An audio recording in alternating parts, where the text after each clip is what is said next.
What's going on, everybody? This is Childish. We're back at it again with the next D6 video. Today we're going to be giving you guys an update on where we're at with regards to our guild and the potential spots for this upcoming week.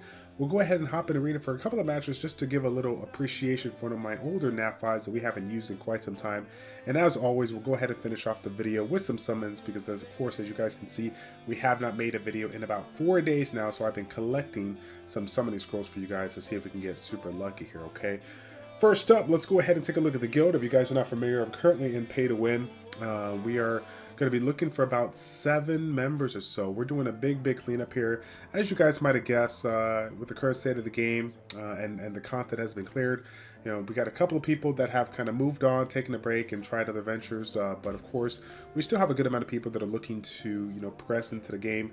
And of course, with the guild wars, hopefully coming down, you know, coming soon. It says hopefully coming, you know, sooner than later. We want to make sure that we have everybody good and go lined up so that we can be ready for it when it comes around. As far as the guild requirements go, we really don't have anything set in stone, but for the most part, the majority of our active members are sitting at around level 45 to level 50 plus. All of them have at least 2, if not 3, Conqueror or Conquest teams. So if you are looking to join, send us a request and make sure that you know, 2 or 3 of your preset teams are those Conquest teams, so I can take a look at that, look at your orbs, your crests, your units, the composition that you're bringing, and I will basically choose the best 6 to 7 players at the end of the week, okay? So looking forward to seeing if any of you guys want to go ahead and join, okay? Now, when it comes to the arena, the reason why we got to give some love to one of our units here, Zhao Cai, is that, as you guys saw in a previous video, we had, you know, we were just kind of sitting there, kind of at a standstill, not really sure what we're going to go ahead and do as far as new units and kind of potentials. And when it comes to the current state of the game and where this is supposed to go, there's a lot of things that Netmarble has to consider in order to, you know, get this on global and make this be a successful game. And one of the things that has been an issue in previous games, and it could potentially be this game, hopefully not, is that aspect of, you know, power creep and balancing and whatnot. So if you guys are not familiar with what some of the trends that people do, instead of taking some adjustments on current, you know, the current meta, and not really the meta, but just the current state of the game, the units, kind of where they're sitting at with regards to, you know, their skill set and whatnot, instead of trying to make the adjustments within those units, sometimes instead of fixing those units, people just kind of frog leap over and bring in new units to counteract the other units, never really fixing the problem, they're just making better units. So that forces you guys to go ahead and spend more, get new units, and try to just keep up with the meta. It's obviously going to be in their favor because you're spending more money, but ultimately, you know, you have some, you know, key units that you've been, you know, been able to build, been able to use, and they kind of sometimes become obsolete. Now, the reason why I want to bring this up today is because I don't want to, you know, bring down Netmarble. I got to give them a big shout out. As you guys know, it was not even a month and a half ago where they actually updated, you know, like almost 12, I think it was like 12 or so 5-stars. They made a couple of changes for the better, one of which you guys really enjoyed the video, the Rock Arcana video. Now a really strong unit for people that are looking to bring in a great base team or whatnot. So but of course, there's, even though they fixed a lot of things, there's some things that kind of got left you know, on the side. So what we're going to do, we're just going to kind of take a look at that gap as far as you know, 2 units that are kind of, one is, you know, being obsolete, and then take a look at the new version of what you can get and see why it's almost like, what's the point of building it? What's the point of using it? So I think it's in Jin. Yeah, it's in Jin. So Scissor, Zhao Cai. This one here, if you guys haven't seen this one, this is another status activator. This is one of the first ones that we saw quite a bit in the meta up until everybody started pulling the paper Helga and started using that, you know, for the you know, for all of their giants and conquest teams and whatnot. But for those that don't know, this one here, second skill, is the one that is what people are going to be leading off with.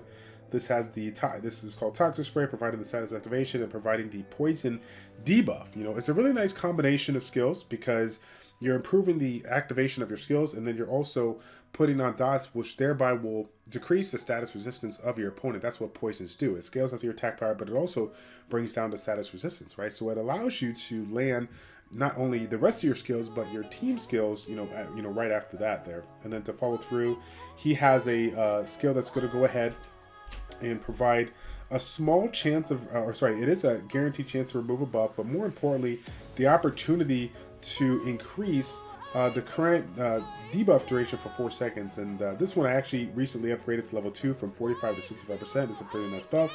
I would love to be there at level 4 to get the 6% duration, but you know, obviously I don't have the skills. I don't have all the skills. I don't have all the skill ups ready to go on that. But the reason why I put it out is that this is one of those skills that, as you can see, is a multi-hitting skill. So even though it's only 4 seconds or 6 seconds, depending on what skills you have, having that aspect of multiple hits means multiple opportunities to increase the debuff duration. And if you haven't seen in previous videos, one that you might be familiar with, Huhei from the Destiny 6 community, he used to create you know, permanent silence team that incorporated Zhao Cai, because it allowed you to, you know, land your silence and then essentially keep the silence on, not allowing the opponent to do well here. So that's why a unit like this is super strong. Combine that with the debuff duration for Sisters here by 20%.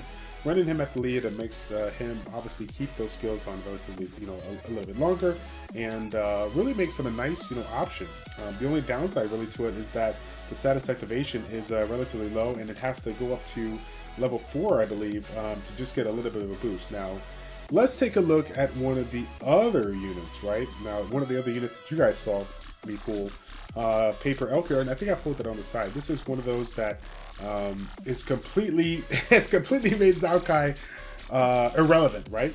So again, looking at their status activation skill, you got the status activation boost, which is going to be a little bit higher coming out of the gate, and then the status resistance decrease, similar to that aspect of Zhao Cai being able to provide that poison debuff. We're getting the basically same, you know, thing going on there, and then of course it's going to be, you know, doing damage based on the max HP here, so it's going to be a relatively tanky unit. Now, obviously this one here at level 3, it gets boosted up to 60% chance of status activation, and at level 5, this goes up to 80% chance, making it super easy for you to have reliable skills to do it. So when we think about, you know, Zhao Cai versus this one, it's like, holy cow, like, what is the point of using Zhao Cai when you can invest the skill ups, the same skill ups that you would invest to Zhao Cai, put it in this one, and you could literally have triple the amount of status activation for that unit. And then when I looked at this unit, you know, just from afar, I was like, okay, well, maybe this is where Zhao Cai gets a jump on this. This skill has the chance to restrain. If you guys are not familiar with restrain, it's like a root, right? So it's a really nice skill. But looking closer, you know, when I use the skill, let's take a look at that first skill here. If you take a look real quick there, you will notice that the debuff duration is going up, and not only is it going up, but it's multi-hitting effects there that gives it an opportunity to increase it as well. So it's literally the same type of skill as Zhao Cai, providing that debuff duration aspect. Even though it doesn't state it, it actually does that here. So when you think about this unit versus Zhao Cai, it's almost like, oh, what do you do, right? Do I even work on it? Well, believe it or not, my Paper Elke is still 5-star. My sister Zhao Cai is 6-star. Now, is that the smart thing to do? No, definitely not. Paper Elke is the better unit, but that's just kind of something to kind of think about. It's really hard for me to compare it, and I know that we'll have a little bit of criticism in the comments because according to the lore, the Elkes, Scissor Elke and Paper Elke, is like, you know, some of the supreme beings, right? They're supposed to be superior units. They're supposed to be some of the top units in the game. But this is not the first time we've taken a look at a unit where it had a certain skill set. Another unit came out with a similar skill set, but was just overall a better choice for you to use in your comp. And of course, with our limited teams, we only can have a certain amount of units. You're looking to pick the best ones that provides the best rolls for it. So it's kind of it's a shame because some of us may get a unit and put a lot of resources, a lot of skill ups, invest into it, but then basically push it to the side because now there's another unit to get, and it's almost silly not to go for it because of the strength of that particular unit. So that's what we're going to do today. We're going to be hopping into Arena, just doing a couple of fights to see if we can make it do what it do. We got the Common Arena going. We do have the Great Arena going on. The 4-star Great Arena is generally what I do in the for that special vacuum arena. The 5-star, it's not really, you know, there's no difference about it. The 3-star one, I don't mind it too much, but I don't have a lot of 3-stars built. So I just basically stuck with the 4-star since I do have a couple of 4-stars, 6-stars.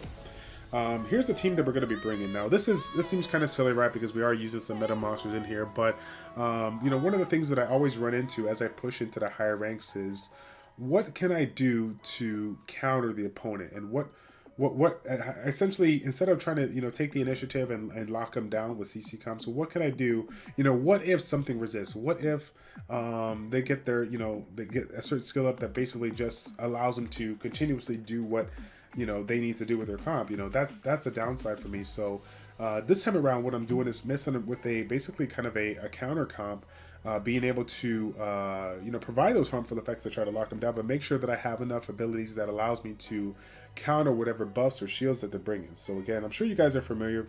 Paper Cur, even though we have the aspect of the stunning, the breaking, right, this skill has the potential to remove 2 buffs on this one.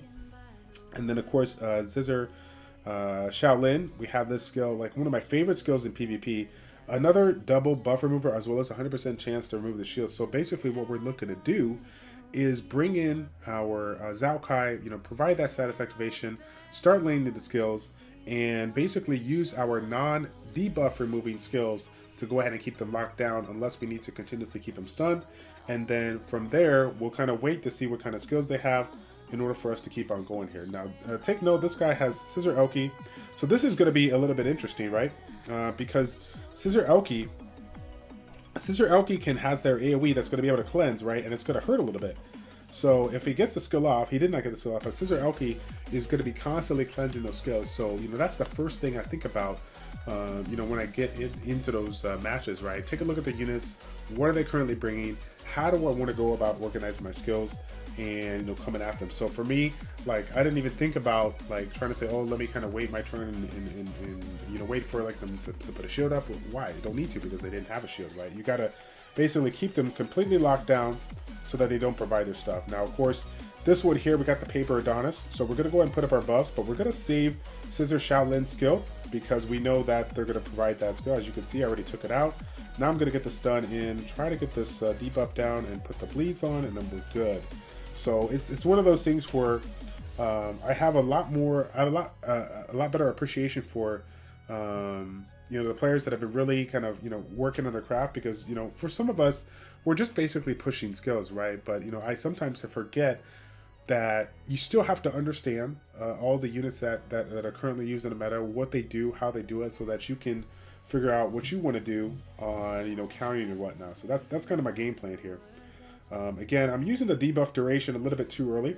I'm trying to get the shield off, but it looks like they have me locked down here. Let's go ahead and put the bleeds on. We got the damage amplification going on, so we should be able to take them out. I don't have any abilities just yet, so we can't do anything, but that's okay.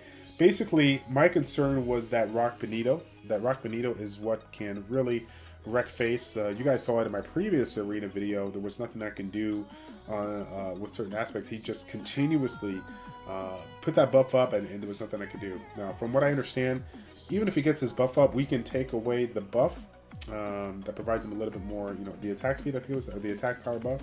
We can remove that, but I think he still goes through the skill, right? We can't stop him from doing the skill unless we stun him out. So this one here, we got the Paper Cur. So we're going to be fighting for stuns and lockdowns and stuff like that. So this one here, I'm going to go ahead and remove the shield. Let's put the damage amplification on and provide the debuff duration. Again, as you can see, it kind of creeps up a little bit there. Unfortunately, though, he is cleansing his abilities there. I think it's from Rock Yona, so shout out to this team getting it done. We're kind of at a loss for skills. We did remove those last few buffs, but I think it was too little too late. They got too many good cleanses in there in order to keep us going.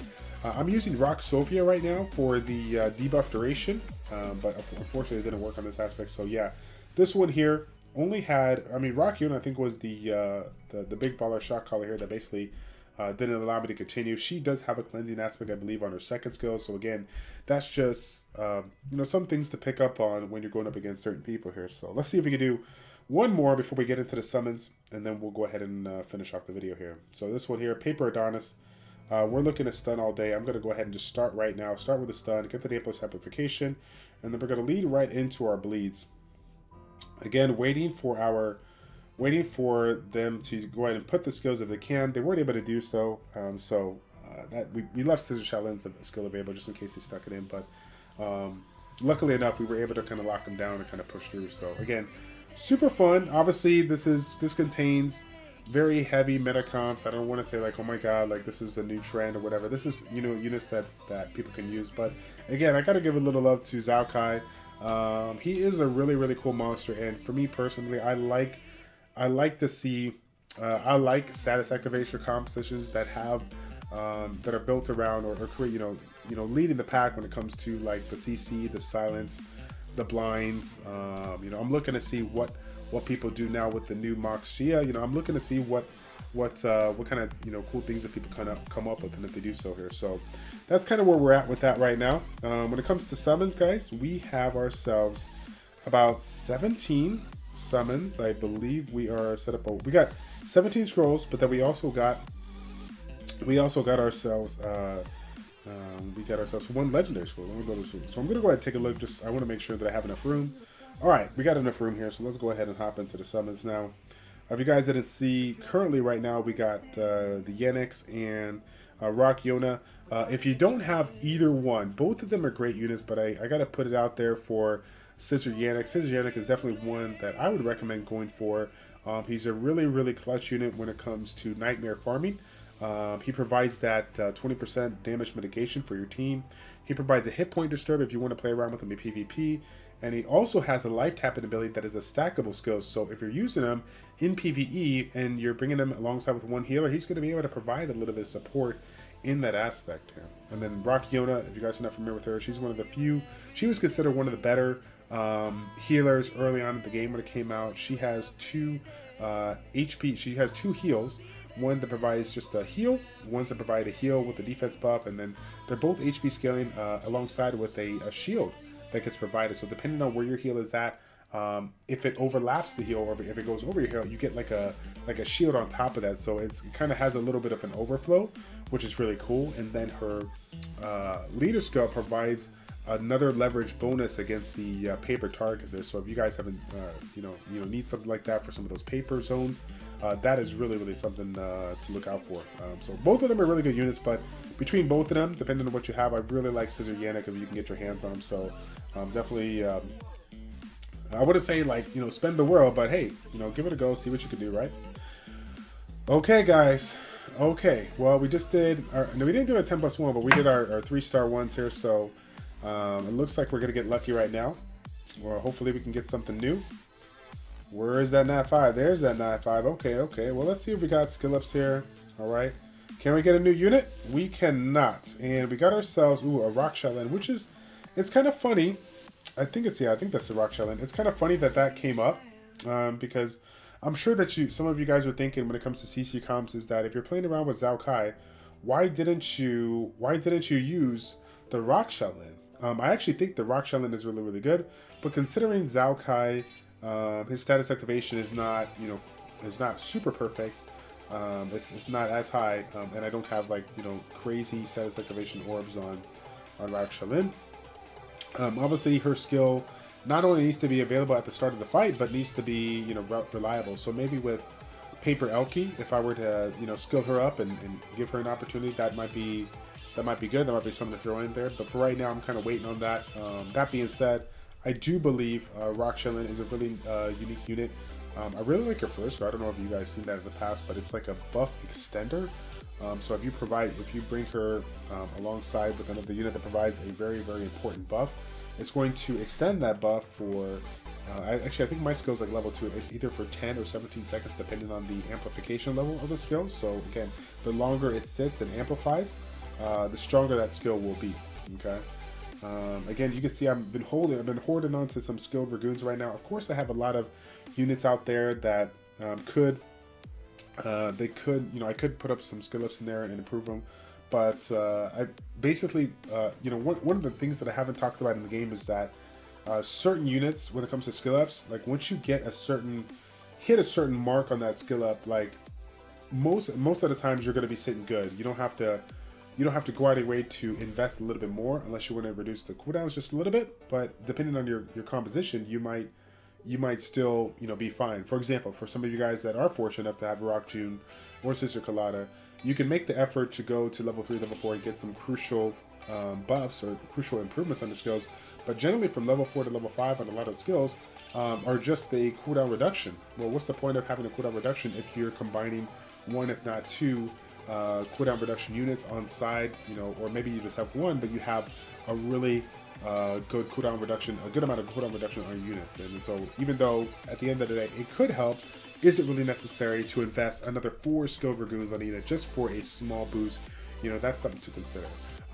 That's a great thing to point out for Netmarble, as far as not even just the balancing aspect, but to reconfigure the skills of the units, making sure that you give us a reason to invest our skill ups into it. Not one of those where we invest one skill up into it and then there's no point in doing it because, you know, the biggest part of improving the skill has already been done at that first level. You know, it's kind of weird because, again, that kind of benefits us, but it's another one of those things where what's the point in skilling up a unit if you don't give us a reason to, right? So either way, guys, enough of my ranting, right? I just wanted to put a small video out there. Again, it has been a couple of days before we got a little video out for you guys, but again, I needed to give you all an update as I still want to, you know, meet some of you people, get you guys all in the guild, and hopefully get the guild ready for whenever, you know, Guild Wars or Clan Wars comes out there. We'll be looking forward to jumping into that whenever Netmarble releases it. So that's going to be it, guys. I hope you guys enjoyed this video. If you did, don't forget to give it a thumbs up, and I will see you guys all in the next one. Take care.